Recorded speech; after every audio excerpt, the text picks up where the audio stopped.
Caramel popcorn చేయడానికి popcorn 200 grams, sugar 100 grams, oil, butter, baking soda, salt ఇవేనండి ingredients. First మనం pan heat అయిన తర్వాత ఆయిల్ వేసి ఆయిల్ కొంచెం వేడెక్కిన తర్వాత మనం పాప్కార్న్ వేయాలి. పాప్కార్న్కి డబల్ క్వాంటిటీలో షుగర్ తీసుకోవాలండి. కొంచెము ఫ్రై అయ్యే వీలుగా ఆయిల్ తీసుకుంటే సరిపోతుంది. నేను ఇక్కడ ఒక 3 టేబుల్ స్పూన్స్ తీసుకున్నాను. నేను 100 గ్రామ్స్ పాప్కార్న్ తీసుకున్నాను.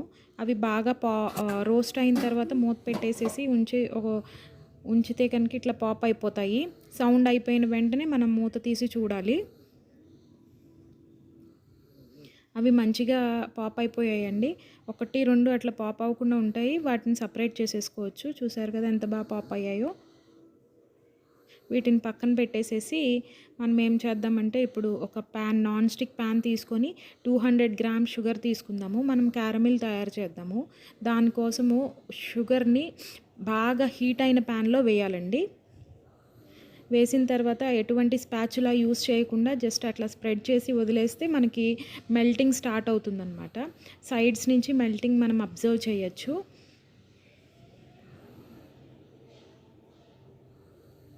అట్లా మెల్ట్ అవుతుంది. కదపకూడదు, క్రిస్టలైజ్ అయిపోతుంది షుగర్ మధ్యలో కదిపితే. కొంచెం బాగా ఇట్లాంటి స్టేజ్లో మనం బాగా మిక్స్ చేసుకొని డైల్యూటెడ్గా వచ్చేంత వరకు, ట్రాన్స్పరెంట్గా వచ్చేంత వరకు దాన్ని మిక్స్ చేస్తూ ఉండాలన్నమాట.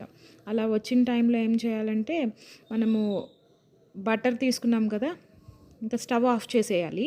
ఈ స్టేజ్లో స్టవ్ ఆఫ్ చేసేసి కొంచెం సాల్ట్ వేసి కొంచెం బాగా మిక్స్ చేయాలండి. పాప్కార్న్లో ఇంతకు నేను సాల్ట్ వేయడం మర్చిపోయాను, అప్పుడు కూడా కొంచెం వేసుకోవచ్చు. ఇప్పుడు బటర్ వేస్తున్నాను.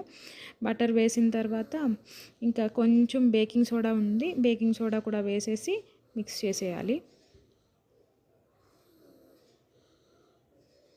మిక్స్ చేసేసిన తర్వాత ఈ చాలా హాట్గా ఉంటుంది, చాలా కేర్ఫుల్గా ఉండండి. ఈ పాప్ అయిన పాప్కార్న్ మీద వేసేసి మంచిగా మిక్స్ చేసేస్తే మనకి క్యారమిల్ పాప్కార్న్ రెడీ అవుతుందన్నమాట.